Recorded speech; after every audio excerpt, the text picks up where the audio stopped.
पुराने जमाने की बात है। सुल्तान नसीरुद्दीन के राज्य में उसकी बेटी शहजादी गुलनाज की सुंदरता के चर्चे दूर दूर तक थे। गुलनाज महल में पली बड़ी थी, लेकिन उसकी आंखों में एक अजीब सी बेचैनी थी। उसे महल की ऊंची दीवारें कैद खाने की तरह लगती थीं। एक दिन जब पूरी दुनिया नींद के आगोश में थी, गुलनाज अपने कमरे की खिड़की से बाहर झांक रही थी। तभी उसने देखा एक परछाई महल के बाग में तेजी से सरक रही थी। गुलनाज की नजरें उस परछाई पर जमी थीं। कुछ देर बाद महल के बाग में एक लंबा गठीला नौजवान दिखाई दिया। वह साधारण कपड़े पहने हुए था, लेकिन उसकी आंखों में कुछ अलग चमक थी। यह वही नौजवान था जिसे गुलनाज कई बार बाग में काम करते देख चुकी थी।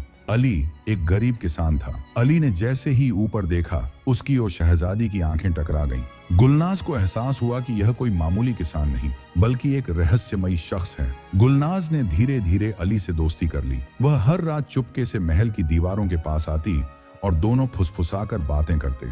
लेकिन उन्हें यह नहीं पता था कि महल के एक वफादार सिपाही ने उन्हें देख लिया है। एक रात जब अली गुलनाज से मिलने आया तो उसे महसूस हुआ कि कोई उन पर नजर रख रहा है। अली ने गुलनाज से कहा, यह जगह अब सुरक्षित नहीं है, हमें बहुत सावधान रहना होगा। एक दिन जब गुलनाज महल के तहखाने में एक पुरानी किताब पढ़ रही थी, उसे एक ऐसा राज पता चला जिससे उसकी रूह कांप गई। किताब में लिखा था कि राज्य के सबसे वफादार सिपाही का बेटा बचपन में ही गायब हो गया था और उस लड़के की पहचान के निशान अली से मिलते थे। गुलनाज को यकीन हो गया कि अली कोई आम किसान नहीं, बल्कि महल के ही किसी पुराने राज का हिस्सा था। गुलनाज ने यह राज अली को बताया, लेकिन उनके मिलने की खबर सुल्तान तक पहुंच चुकी थी। उसी रात महल के सिपाहियों ने अली को पकड़ लिया। तूने हमारी शहजादी को कैसे छुआ? वजीर गरजा। गुलनाज ने पिता से कहा, अब्बा हुजूर, यह कोई मामूली किसान नहीं, बल्कि हमारे ही महल से जुड़ा हुआ है। लेकिन सुल्तान ने गुस्से में फैसला सुना दिया, सुबह होने से पहले अली को मार दिया जाए।